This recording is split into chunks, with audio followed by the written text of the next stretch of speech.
achieved. Before you move to Lebanon, can I just ask you, Yeah. why did you bother to put in 350 trucks a day if it doesn't matter? I'm not going to speak to the. I mean, you keep saying you're not going to speak to specific metrics, but you guys are the ones that made those specific. We didn't. We didn't give the Israelis 30 days to do all this stuff. You guys did, and now those 30 days are up.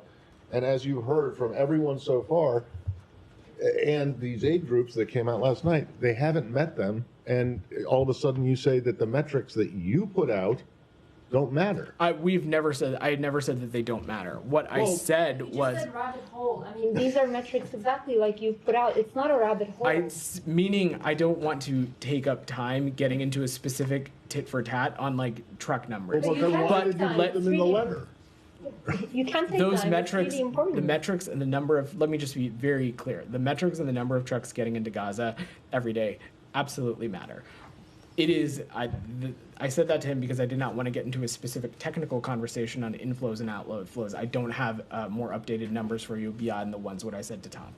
Matt, the metrics absolutely matter. The point that we are making, the two broad points that we made is that one, on specific truck numbers, we think these operational changes that we've made can help get us to that goal. That's the first point. The second point is that all of these steps, and even the steps that have yet to be taken, and even the steps that maybe were not even laid out in the letter, the point is not about specific steps. It is about what the totality of their contribution is to the humanitarian situation in Gaza. That's what we're focused on. But just one more thing. When you said we're going to continue to make those assessments, can you point us to one assessment on any kind of IHL violation that the administration has done since the beginning of Gaza war?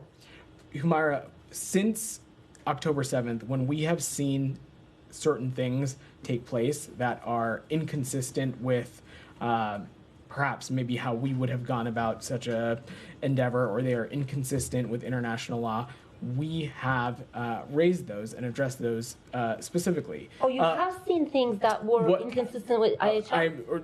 What I'm talking about specifically is incidents that could potentially have had components of that. An example I would give is the incident involving World Central Kitchen workers. When that incident happened, we were very quick to stress the importance of the need for further deconfliction mechanisms, for greater communication. So when we have seen things, Humaira, we have raised them directly with our partners in Israel. Yes, you raised them, Vedant, but you're saying we're going to continue to make those assessments. And I'm asking you whether, like, I have not seen any of those assessments. Where are those assessments? Those processes, Humaira, are ongoing, and they have been ongoing. We've spent a great deal talking about the many lines of efforts that the United States has to assess those kinds of processes, and that work will continue. Just a broad question. Are you at all worried that this will have an impact on U.S. credibility?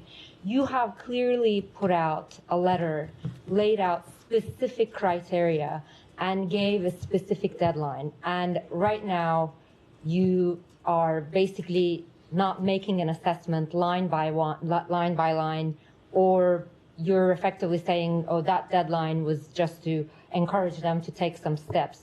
Are you worried at all that this might hurt, U.S. credibility? Because you don't seem to be following through. First, I think you're putting words in my mouth. I did not say that. Number two, let us not forget and lose sight again, and I spoke a little bit to Sean, that some of the steps that we are seeing being taken are a direct result of U.S. intervention. Over the course of this entire conflict, we have seen steps that are undertaken because of U.S. intervention and the role and the kinds of engagement that our diplomacy has had. So I take that to mean that we are credible voices and we continue to be credible actors in the region. And time again, what we have found to be true through our engagement in our diplomacy is that perhaps interlocutors may disagree with the United States on policy, may disagree with our approach, may disagree with a policy that other countries are pursuing. But time and time again, we hear the call for the United States to continue to have a seat at the table and for the United States to continue to engage. From the immediate onset of October 7th to now, there have been a number of instances in which our engagement has unearthed results as it relates to the conflict, results as it relates to humanitarian aid, what have you. Go ahead.